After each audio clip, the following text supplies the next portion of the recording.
Music by Shankar Singh.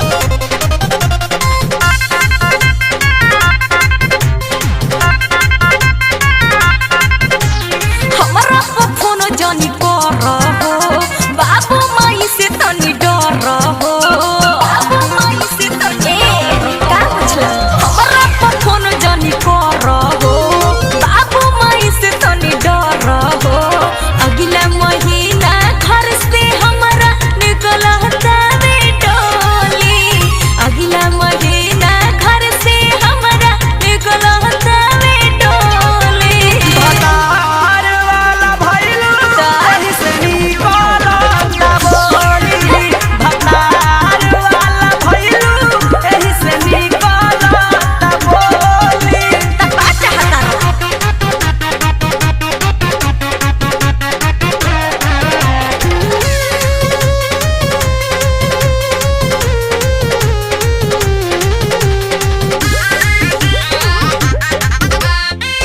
बियाहे से पहिले मजा ले ले बड़ा चाप के।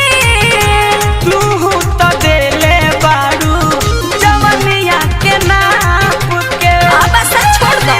के नाप हाय हाय दोसरा के जान बनी भुला जा तू जान के। अतना जल्दी भूलब नाही बात चल मान के। पूछो हमार मजबूरी हो हमसे बना लो तू दूरी हो। न तो मोर भाई बट पगलाइल मार दी तोहके गोली। भतार वाला भइलू एही से निकलता बोली। भतार वाला भइलू एही से निकलता बोली। अरे ना मनबा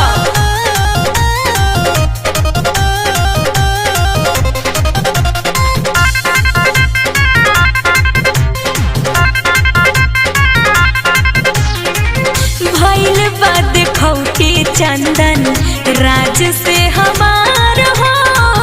तब काहे कैलू हमके प्यार में बीमार हो। अरे डंटी के बात कैसे टाली।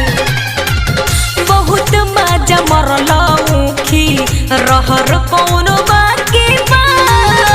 चंदन चंचल के अभी खेले के झांकी बा।